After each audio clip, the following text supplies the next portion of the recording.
Hello! Alors aujourd'hui, on continue notre liste de preview pour la saison 2019-2020 à la LNH et aujourd'hui, on s'attaque aux Penguins de Pittsburgh. Alors, les Penguins de Pittsburgh, c'est une équipe qui, on dirait que année après année, ont des performances qui nous font dire que c'est peut-être le déclin des Penguins. Et pourtant, c'est une équipe qui est dominante année après année. Fait que, d'après moi, le preview devrait aller relativement rapidement dans la mesure où c'est une bonne équipe. Puis c'est une bonne équipe qui se répète année après année, peu importe le genre de doute qu'on peut avoir au cours de la saison. Ils finissent toujours par bien s'en sortir. Fait que, bref, et en très grosse partie, entre autres, grâce à leur ligne de centre en Sidney Crosby, mais Evgeny Malkin aussi, qui sont assurément deux centres numéro 1 d'à peu près n'importe quelle équipe de la LNH. Alors là, ce qu'il faut mentionner par contre, particulier concernant les Penguins, c'est sur le fait des blessures. C'est une équipe qui est généralement assez fragile au niveau des blessures. Entre autres, c'est le cas par rapport à leur top 3 en termes de défenseurs, Dumoulin, Le Temps et Schultz. C'est des gars qui sont assez régulièrement blessés. Encore là, l'année passée, Schultz il a joué juste 29 matchs, Le Temps 65, Dumoulin 76 matchs, donc beaucoup de blessures.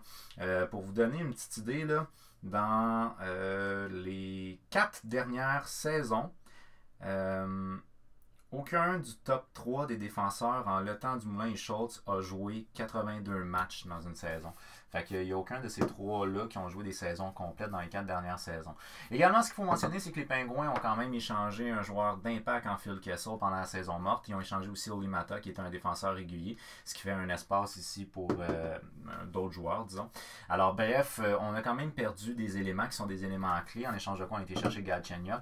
Phil Kessel, c'était quand même le deuxième marqueur. Il a été là pendant 4 saisons avec les Penguins de Pittsburgh, puis ça a été le deuxième plus prolifique pendant ces 4 saisons-là, juste en arrière de Sidney Crosby. Pour vous donner une idée, là, en 328 matchs, il y a 328 matchs, 303 points avec les Penguins. Fait que ça a super bien été. Puis en plus, Phil Kessel, c'est un homme d'affaires, il se blesse pratiquement jamais. Là. Il a pratiquement tout le temps des saisons complètes, ce gars-là. Fait que, bref. Possiblement qu'il y ait un problème dans le vestiaire. On dit comme quoi il y avait des tensions avec Mike Sullivan. Il semblerait que Phil Kessel n'aimait pas l'utilisation qu'il avait puis qu'il se plaignait beaucoup à Mike Sullivan. Il semblerait qu'il ramenait tout le temps ça à ses statistiques personnelles. Ce qui aurait été la raison pour laquelle Evgeny Malkin a demandé de faire un choix à l'organisation. C'est soit Kessel ou moi. Puis on a décidé de garder Malkin, ce qui était probablement le meilleur choix possible à faire. Alors maintenant, l'année passée, les Penguins de Pittsburgh, ça leur a été 44 victoires, 26 défaites, 12 défaites en prolongation, un total de 100 points. C'est une équipe qui, année après année, a des très bons résultats en saison régulière. Cette équipe-là, des Penguins de Pittsburgh, ça fait 13 ans d'affilée qu'ils font les séries éliminatoires. C'est une équipe qui trouve toujours le moyen de s'en sortir en saison régulière. En 2016-2017, les Penguins avaient fait un total de 111 points en saison régulière. Ils ont gagné la Coupe Stanley. En 2017-2018, 100 points en saison régulière. Ils ont été éliminés en deuxième ronde. L'année passée, ils ont été éliminés en première ronde. Ils ont une moyenne de buts marqués l'an passé de 3,30 par match, ce qui est excellent. Ça leur donne le 6e rang au niveau des attaques de la LNH. Une moyenne de buts encaissés de 2,90, ce qui leur donne le 14e rang dans la LNH.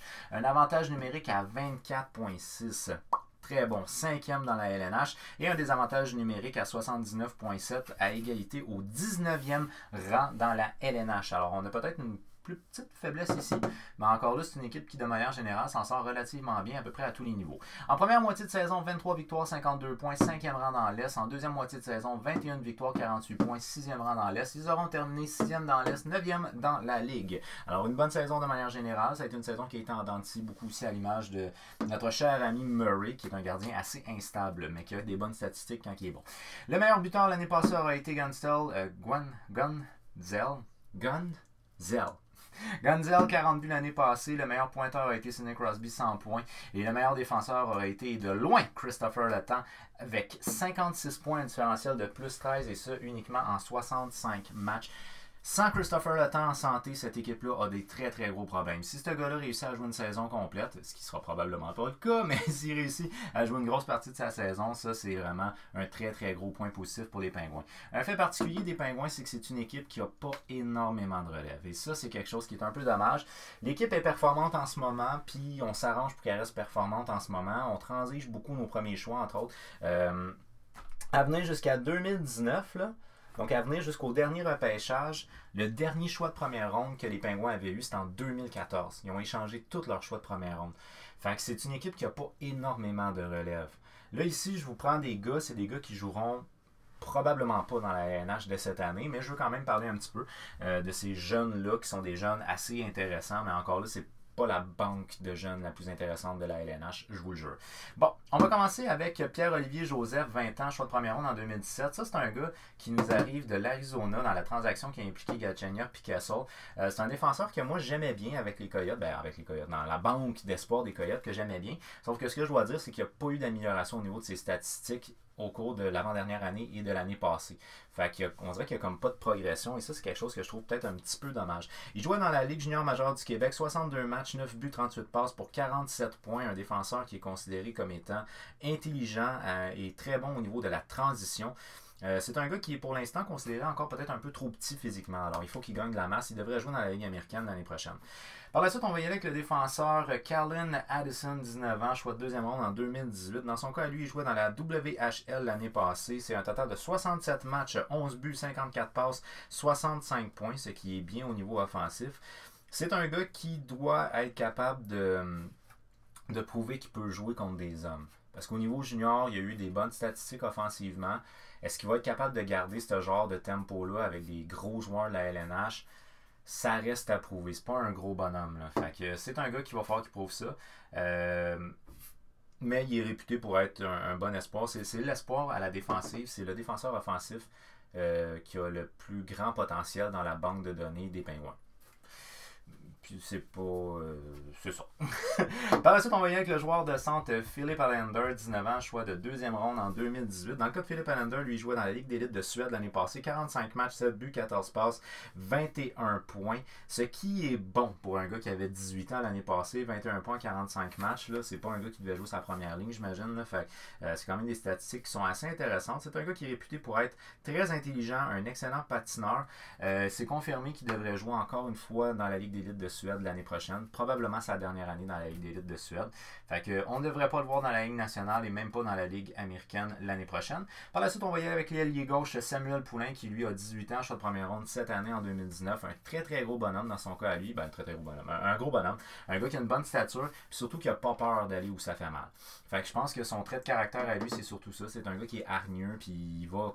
Même si ça fait mal, il va pareil. L'année passée dans la LHJMQ, c'est 67 matchs, 29 buts, 47 passes pour 76 points, ce qui est très bien pour un gars qui avait 17 ans. Il y a déjà, on considère qu'il y a déjà physiquement, il y a déjà le calibre pour la LNH, puis surtout il n'a vraiment pas peur, sauf qu'il faut qu'il gagne beaucoup de vitesse. Semble-t-il qu'il est très lent pour un joueur qui aspire à la Ligue nationale en ce moment, mais peut-être une année de junior de plus, puis il va être prêt, ça. Fort possible. Par la suite, on y va avec l'ailier gauche Justin Ameldia. Ameldia, lui, c'est 20 ans, choix de 5e ronde en 2018. Ça, je trouve ça intéressant quand c'est des choix tardifs comme ça. J'aime ça. Ameldia, lui, c'est dans la Ligue de l'Ouest. Dans la Ligue de l'Ouest, c'est ça. Qui jouait avec 64 matchs, 33 passes, 33 buts, 78 passes, 111 points. Alors lui, il a eu une progression qui était assez intéressante. C'est un gars qui n'avait pas été repêché à sa première année d'éligibilité. Puis à sa deuxième année, il a été repêché très loin parce que c'est un gars qui est petit. Il mesure, je pense, c'est 5 pieds 11, si je me rappelle bien. Là. J'ai pas écrit sa grosseur, mais c'est un gars qui est physiquement petit. Fait que c'est ce qui fait qu'il est délicat, puis 5 pieds 11, il est à peu près un petit peu en dessous de la moyenne. Donc on avait comme plus ou moins confiance en lui, mais il a assurément un talent offensif. Ça, c'est sûr. Mais encore une fois, c'est au niveau physique là, qu'on va avoir des... On a des doutes. Il est peut-être pas assez gros. En tout cas, pour l'année prochaine, il n'est pas assez gros pour jouer dans la Ligue nationale, d'après moi. Il devrait jouer plus dans la Ligue américaine. Bon, là, ici, on a présentement un alignement qui est un alignement possible. Il y a beaucoup de joueurs dans cette équipe-là qui peuvent jouer à différentes positions au niveau offensif. Moi, j'y étais avec ça ici. J'y vais avec de l'espoir puis du temps d'utilisation. Okay? Donc, en termes de première ligne puis de deuxième ligne, il y a des duos qui sont pas mal acceptés par tous. Là. Fait que d'après moi, ça devrait vraiment être ça. Mais au niveau de l'aile droite, puis mettons la troisième et la quatrième ligne, je suis pas sûr que ça va nécessairement être ça. Première ligne, on y va avec Gansel. Lui, l'année passée, c'est 76 points en 82 matchs. Il devrait être encore le meilleur buteur l'année prochaine. Mais ceci étant dit, quand tu joues avec Sidney Crosby, c'est pas la tâche la plus dure. Hein? On s'entend que c'est quand même Sidney Crosby. Fait que, bref, il devrait encore une fois avoir une très bonne saison l'année prochaine. Sidney Crosby va être assurément le meilleur centre de cette équipe-là. Encore là, il n'y a pas de question, même si Malkin est excellent. C'est encore Crosby qui est le premier centre. 100 points, 79 matchs l'année passée. Il est retourné dans la barre des 100 points, mais encore là, on ne doute pas de son talent de ce gars-là. Et moi, j'y vais avec Kaoun comme ailier droit.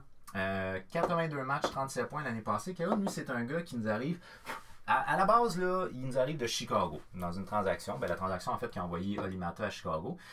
C'est un gars qui jouait en Europe. Et là, il était à sa première année ici en Amérique du Nord au niveau professionnel. Ben, en fait, première année en Amérique du Nord. 37 points en 82 matchs. Au début, quand il est arrivé avec les Hawks, il a joué avec DeBrincat puis Taves. Ça allait bien, des bonnes statistiques. Après ça, il a joué avec DeBrincat puis Strong. Encore là, c'est un excellent duo, ces deux-là. Ça allait bien, bonnes statistiques. Mais après ça, à la fin, il est tombé sur le troisième trio à la fin de la saison. Puis là, sur le troisième trio, c'est 3 points en 12 matchs, si je me rappelle bien. C'est ça? C'est ça. 3 points en 12 matchs. Alors là, ce qu'on veut voir, c'est comment est-ce qu'il va répondre à ça.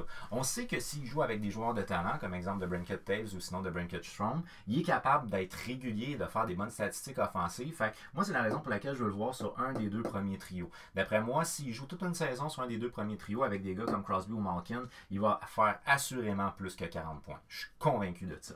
Bon, par la suite, au niveau du deuxième trio, ben là, l'acquisition de Galchenyuk, qui est probablement plus pour se débarrasser de Kessel que de vraiment acquérir Galchenyuk. Mais c'est un gars qui est un petit peu plus jeune, un très très bon tireur, spécialiste en avantage numérique. 41 points en 72 matchs l'année passée. Il jouait avec une équipe qui jouait surtout défensivement, les Coyotes. Fait assurément, cette année, en jouant avec un gars comme Malkin ou Crosby, il va avoir beaucoup plus que 41 points.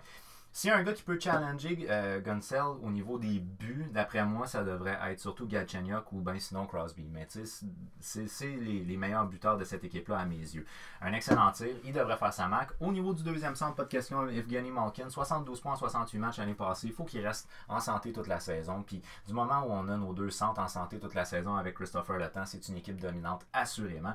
Et par la suite, j'y vais avec Rust à l'aile droite de la deuxième ligne. 35 points en 72 matchs. Lui, je l'ai choisi surtout parce que c'est un gars qu'on sait qu'il peut faire un peu de tout. C'est un gars qui est bon défensivement, offensivement. Et il a surtout beaucoup de temps d'utilisation de glace. Alors, c'est peut-être là-dessus où on ne va pas le faire jouer sur un deuxième trio parce qu'il joue aussi en désavantage numérique. On verra en temps et lieu, mais je pense que les Pingouins, ils font énormément confiance. C'est la raison pour laquelle j'y vais avec lui sur le deuxième trio. Troisième trio à l'aile gauche, McCann, 35 points, 78 matchs. Il est relativement jeune. Il pourrait jouer sur un autre trio que sur le troisième. Encore là, on peut jouer avec les ailes, les centres, etc. Par la suite, au niveau du centre du troisième trio, j'y vais avec Bukestad, 26 points en 64 matchs. Et Hornquist, 37 points en 69 matchs. Hornquist est un gars qui peut très bien bumper out, un de mes deux que j'ai mis ici. Là. Fait que c'est pas des places qui sont acquises à la droite, je vous l'ai mentionné au début. Par la suite, à la gauche, j'y vais avec le jeune Simon, c'est 28 points en 71 matchs l'année passée au niveau de la quatrième ligne. Blogler, lui, c'est 10 points en 28 matchs l'année passée. C'est pas nécessairement un super jeune, mais il n'y a pas énormément d'expérience dans la ANH. Alors, c'est un gars qu'on peut être intéressé à tester sur une base régulière. Et par la suite, on y va avec Tanev, qui a été acquis pendant la saison morte. 29 points en 80 matchs. Je m'attends pas à grand-chose de plus, mais il pourrait être un gars de troisième trio. Encore là, on peut mettre des gars qui sont à l'aile droite en ce moment vers le centre, ainsi de suite. En termes de scratch, j'y vais avec Aston Reese, j'y vais avec Pavlé. Pavlé, lui, c'est un gars qui, je le trouvais intéressant, là, je me rappelle plus exactement pourquoi. Il jouait dans la Ligue A de la Finlande. Âgé de 27 ans, Pavlé, il avait un total de 51 points en 53 matchs dans la Liga de Finlande. Donc, c'est un gars qui serait intéressant à inclure dans l'alignement, d'après moi. On va voir comment il va s'adapter au style nord-américain. Peut-être commencer dans la Ligue américaine, puis après ça, éventuellement, le faire monter. Et puis, par la suite, on y va avec Aguzino. Aguzino, il a été acquis dans une transaction avec l'Avalanche du Colorado.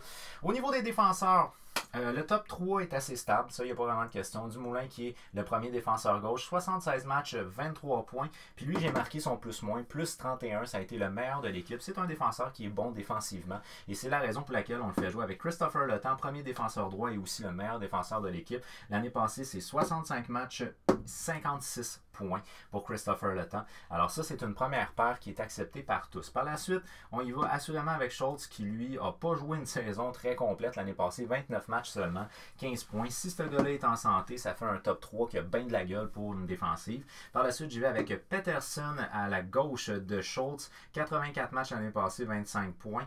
Et en termes de troisième défenseur gauche, j'y vais avec Jack Johnson, 82 matchs, 13 points, décevant. Il a signé comme agent libre, puis on s'attendait à beaucoup plus de sa part. Puis en plus, il est lent, c'est dommage parce que c'est une équipe qui bouge beaucoup puis qui est très rapide. Très décevant à ce niveau-là. Et Gumbranson, lui, c'est 76 matchs, 10 points l'année passée. Alors encore là, c'est un défenseur que je considère comme étant relativement lent. Et c'est une défensive qui est dispendieuse. Ça coûte cher. Là, je vais vous donner une idée approximative. Là, ma troisième paire ici, Johnson-Gumbranson. Johnson, c'est 3,25 millions par année. Gumbranson, c'est 4 millions par année. Schultz, c'est 5,5 millions. Le temps, 7,25. Dumoulin, 4,1 millions. Ça coûte cher, ça là. Juste pour ma troisième paire, c'est 7 250 000 pour ma troisième paire. Peterson, lui, il gagne un salaire ridicule. C'est 874 000, blablabla. Là. Mais en tout cas, bref, c'est une défensive qui coûte vraiment très cher. Par la suite, au niveau des scratchs, j'y vais avec Ricola et Ruud Weddell. Au niveau des gardiens de but, ben là, pas vraiment de questions à savoir. Je pense que l'ordre est vraiment établi. C'est une ordre qu'on connaît à Pittsburgh et qu'on va garder encore une fois cette année.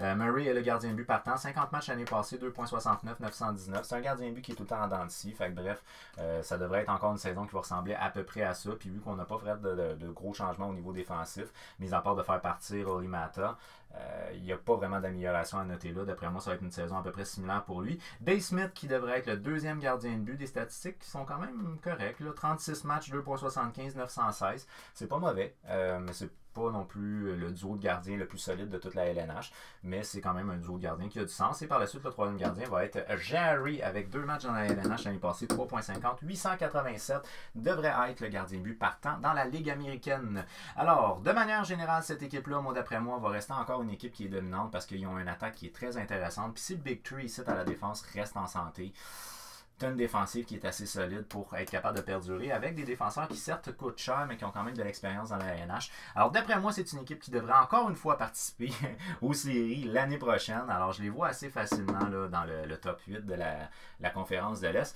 Pour ce qui est de l'indice de Hockey Guy, lui, il fonctionne en termes de division et eux autres, c'est la division métropolitaine. Et moi, je vois et j'ai confiance en une position élevée pour les Pingouins. Fait que je pense que c'est vraiment une des équipes les plus fortes dans la division métropolitaine avec bien sûr Washington. Alors moi j'y vais avec le top 3 pour les Penguins de Pittsburgh, 1 à 3. Des Hockey Guys voient l'équipe des Penguins de Pittsburgh terminer entre 1er et 4e au niveau de la métropolitaine, ce qui a énormément de sens pour moi. Alors, quels joueurs qui sont à surveiller cette année selon moi? Kahun, Galchenyuk. Galchenyuk, ses stats devraient monter largement. Kahun, je pense que lui, c'est de voir s'ils vont faire jouer sur un des deux premiers trios. Là, je pense qu'il peut être vraiment intéressant à suivre. Quels joueurs qui sont à risque dans cette équipe-là? Ça, j'aurais de la misère un peu à dire, en fait. Je me sens plate, là, mais je vois pas vraiment de joueurs vraiment à risque avec les Pingouins. Fait que je sais pas trop quoi vous dire. Peut-être Jack Johnson. Mais encore là, ils pourront pas s'en débarrasser. Il coûte trop cher. Peut-être Goodbranson. Bon, peut-être ces deux-là. On va dire les deux défenseurs de ma troisième paire, c'est peut-être les joueurs à risque. Alors, quelle est votre opinion à vous sur les Penguins de Pittsburgh? Des joueurs qui sont à surveiller, des joueurs qui sont à risque dans l'équipe. À quelle position vous pensez qu'ils vont terminer? Moi, j'y vais probablement... j'irais au-dessus de 6. Là. Moi, j'irais entre, mettons, 3 à 6 dans la conférence, genre. Chose de même. Ouais, on y va avec ça. Fait qu'à quelle position vous pensez qu'ils vont finir? Faites-le moi savoir dans les commentaires. Alors, je vous invite bien entendu à aimer la vidéo si vous l'avez aimé, la partager pour qu'on jase de hockey avec un maximum de gens. Abonnez-vous à la chaîne, activez la petite cloche parce qu'il y a d'autres vidéos sur les previews de la LNH qui s'en viennent. Alors, la saison commence dans pas long. Faut que je me dépêche à finir ça. Donc, je vous invite à activer la petite cloche, question de savoir quand je mets des vidéos en ligne. Alors, sur ça, moi, je vous souhaite une excellente fin de journée. Je vous dis à la prochaine fois. Bye bye.